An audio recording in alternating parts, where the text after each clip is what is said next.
there was a document that was released by the German government, in other words, an official document, and that document was called, let me just get my information here. It came from the Deutscher Bundestag, in other words, it's an official document, and it's Drucksache 17, that means press release 17/12051, and it was released in 2013, and based on research in this field around possible epidemics and catastrophes, and how the state should respond to those.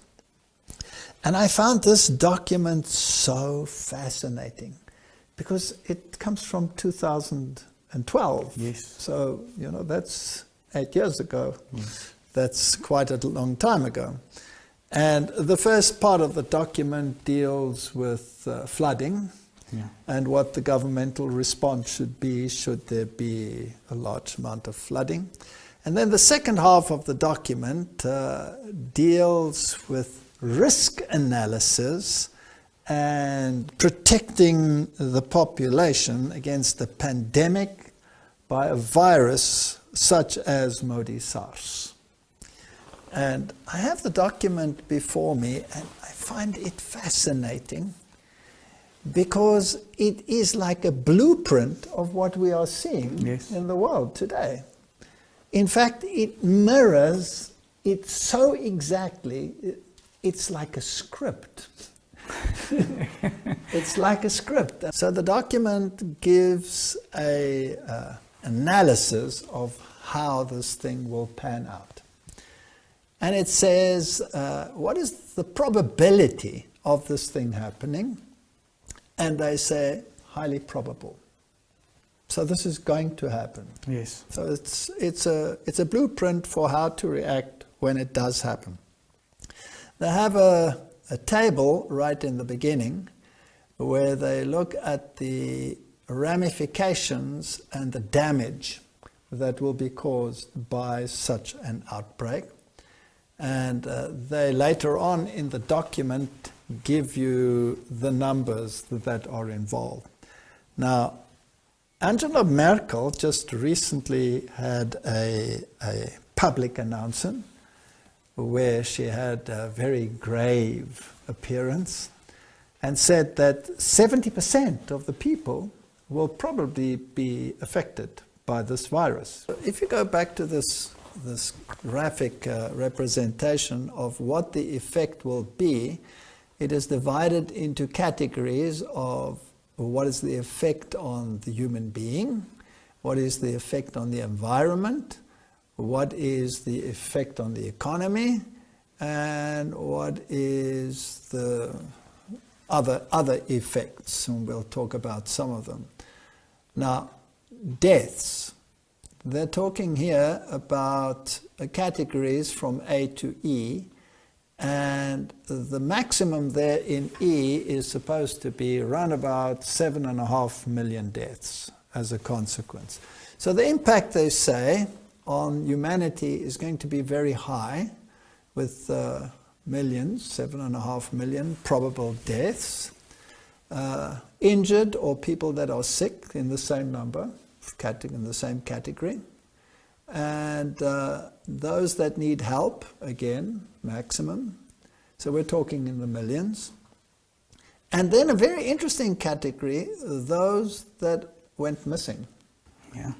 And that is a relatively high number. So if we consider that the maximum here is 7.5 million, then the number of missing people here could be between a third and half of that. Yes. So that's quite a number of people just gone missing. And they explain it by saying, well, maybe they were on a trip and didn't come back or whatever. They're just gone.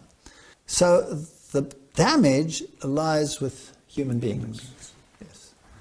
And then the next one is a very interesting category with maximum damage, and that is the economy, the people's economy. Yes. In other words, the man on the street. Not necessarily the big companies, but the general economy. It seems to have a major impact.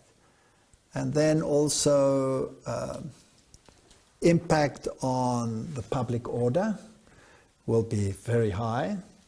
That means you can expect disobedience, civil disobedience, you can expect riots, you can expect all of these things. And the political ramifications will be massive. And the psychological ramifications will be massive. And then cultural heritage sites, they won't be affected at all. So it seems as if the economy, especially the people's economy, humanity in general, and the political ramifications will be maximum. Politically, also with the disappearances, it gets interesting because some of the critics in China have just disappeared. Nobody knows where they are. Yes. This pandemic will be worldwide. It'll be a worldwide pandemic because you cannot contain a virus, obviously. Yes. And what will be the probable vector? What will be the one that will cause the problem? So the scenario is that they have here is a hypothetical Modi SARS virus. And then they say, for example, SARS coronavirus COVID. Yeah. That's interesting. That is now 8 years ago. So the probable virus could be the coronavirus, or then they throw in there the H5N1 influenza virus, or even some other, like HIV or something. But the first one they mention is SARS coronavirus COVID. And this virus was first isolated around about 2012 in 6 patients. Now it's interesting that if you take that same number today, that's also where it would have started. Yes. But there was no pandemic at that stage regarding this virus. Now, let's describe what happens. They're saying in this article, they're talking about the incubation time of the virus and how long it will take before you develop symptoms. That would be 5 days. And then 14 days before it manifests itself strongly. And what it does, it attacks the respiratory system, and you can become dizzy and you can get cramps and the lethality. And now lethality is an interesting term. It's those that will die as a consequence of the infection. In other words, not of the whole population, but of those that infected, will be high. So what does that really mean? And then where will it appear? That's interesting. They say it will appear or be manifested particularly in Asia, North America, and Europe. Yes. When will this happen exactly? And they say this will occur in February in Asia. Now, isn't it interesting that this virus broke out in Asia in February? Now, this is 8 years ago that they're saying that it'll probably come from Asia, and then a couple of weeks later, its dimensions will be realized, and then in April, it will be identified as Modi SARS or coronavirus, and then it will come to Europe and the United States. So it comes out of Southeast Asia, which is China, and it'll come from the marketplace where the animals are, and that's exactly what happened. Now, I find this rather fascinating that it is following this plan. And then only 2 people who had been in Asia will bring the disease to Europe, and from there it will spread rapidly. So how long will this development continue? And we can have new cases appearing all the time. but it seems as if the duration will probably be 3 years. So this document says 3 years. Yes. So when we get back to what the media is saying today, they said a few weeks, Yeah. then they said 3 months, then I think Donald Trump said 6 months. That's it. And now the latest already is an announcement in Germany that the restrictions as a consequence of the virus at this stage is estimated to be about 2 years. So we're getting very close to the 3 years. Yes. And then they have a graph here as to how it pans out. And you will see on the graph that on the one hand they have the number of people that get sick in percentage, and at the bottom they have a 3-year period in days. So there's 360 days, that's 1 year, and then they'll have 2 years and 3 years. So they are planning for a 3-year period for this virus. So the next question is, what measures will be put in place to curtail the virus? Well, one of the first one, of course, is quarantine. Yes. And particularly self-quarantine. Now, it's interesting that as we go through this, you'll see this is exactly how it was handled. So Yes. this is the blueprint, and as far as I can see, we are following the blueprint to a T Yes. at the moment. It will be isolation and home isolation. And then there will be there will be a reduction in your basic rights. Now here's a list that is fascinating. And the right to your privacy in your home will also be curtailed. In other words, even within your home sphere, the arm of the law will be noticeable. And the freedom, your basic human freedom, will be curtailed. Yes.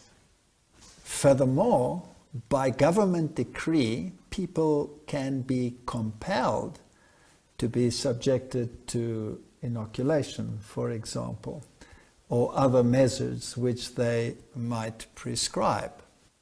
Okay, so they say that the ramifications in terms of your social life will be astronomical. Yes. Astronomical. In other words, let's put it bluntly, life will change completely. Now, not just for a week or a month, but we're talking years. So the tourist industry will be terribly affected. Yes.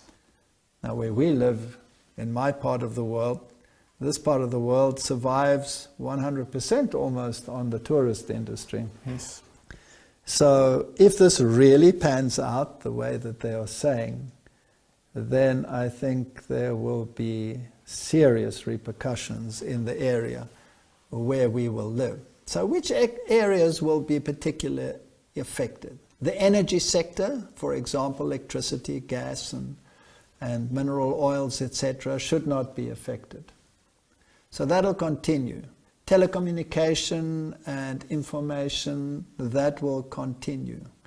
As far as air traffic is concerned, there will be massive repercussions. Yes. The only flights that will probably still be allowed would be freight flights. As far as the shipping industry is concerned, freight will continue, but of course wherever people come together, that will be curtailed. So the tourist industry, and then they go into the various categories, and then they also talk, interestingly, about traffic. In other words, the number of cars on the road. Initially, that'll increase dramatically because people won't be able to take part in public transport, because that's when people come together. Yes. And because that will put an extra load on the roads, there will have to be restrictions in terms of that as well. And there will be massive logistical problems in bringing food into the area, because some borders will now be activated that might not have been activated before. There will be, of course, massive impacts on the medical sphere and on pharmaceuticals. Also very interesting is nutrition. Now, the production of food will continue, but it will be majorly impacted because the people will be sick, the farmers will be sick, some of them will be dying, so there will be a massive reduction, including the massive reduction of food coming into the area. So it seems as though a simplified lifestyle is on the cards. Yes. And life as usual with luxury and all of those things will be a thing of the past. It reminds me of the regulations in the Second World War, Yes. or even in the First, when there were such major restrictions on food. And for example, certain luxury items like flour, white flour, was not allowed. It was forbidden by law. Yeah. Only the military was allowed to get some of these things. And you know what's fascinating? In Sweden, for example, and in Norway, in the Nordic countries, all the meat and all the pork production was confiscated because Yes. it went to the military. In the World War. During the World War, Yes. yes, when the Nazi regime was trying to take over the world. All of those food items went to the military, and the people had to revert to a very simple lifestyle. And disease dropped dramatically. Yes. Yes, heart disease, cancer, the graph just dropped precipitously. And the people were healthy. But in the military. It just rose like crazy. So the airlines will no longer operate for touristic travel or travel in general. Your household will be affected. Life will change. Yes, and it's already, Boeing is asking for $1 trillion bailout to just keep afloat. In fact, in the document they say that governments will probably have to bail out, and other statements on the internet, that governments will have to bail out these large industries or else they will not survive. And then, of course, the psychological effects. You will have to keep away from large groups of people. So we're restricting them to below 100 and later maybe to below 50. So freedom of association will change.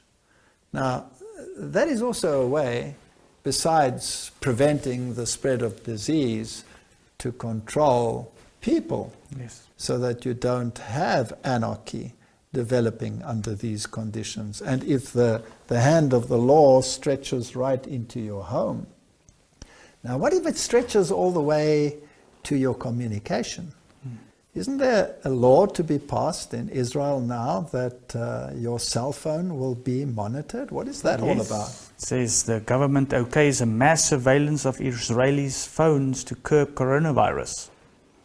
So there's a lot of legislation that is being put in place and surveillance that has been perfected to a T in China. Yes. And that same technology is available in the rest of the world. Most countries in the world already. Exactly. Can be used in this situation as well. So you're not allowed to have this association, and you have to avoid public life, the things that happen in public life. Sport will be influenced, all of these. And of course, your permission to be in certain places at certain times.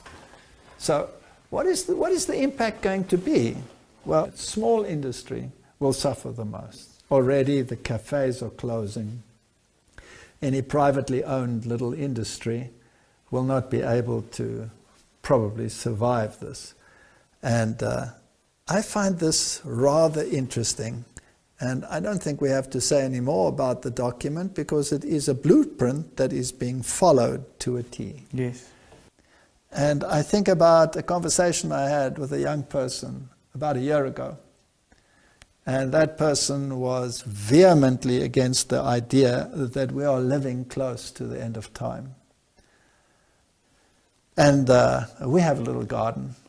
It's not a very big garden, but it produces some tomatoes and some vegetables and a lettuce here and a lettuce there. Yeah. And they were questioning why we would do that, why we would bother. I mean, why not just go down the road and go to Costco? And I said to that young person, this is a year ago, I said to this young person, what if you go to Costco and the store is empty? What if there's nothing on the shelf? What are you going to do then? And they looked at me as if I had fallen off a bus and said, are you crazy? It's never been like that, and it won't be like that in the future. And I said, well, you better pray that it stays that way. And just 1 year later, the shelves are empty. Now, I'm not being a fearmonger, but if this is a reality, then I believe that we could be very close to the time that we have been waiting for, and it's not going to be a pleasant time. It's going to be a hard time. And as anarchy increases and as laws are enacted that enforce the new status quo, then we will see major changes in the world. Now already the governments have announced that they have released the military to take care of some of these issues. Certain personnel will be empowered to enforce these laws.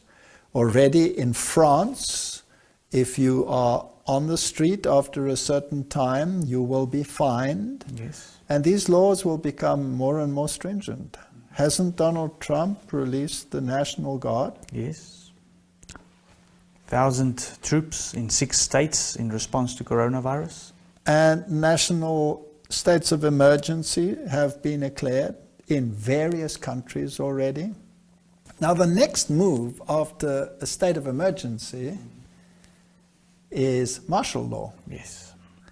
Now what if martial law is applied? Because the interesting thing about martial law is it overrides the law of the land. Yes.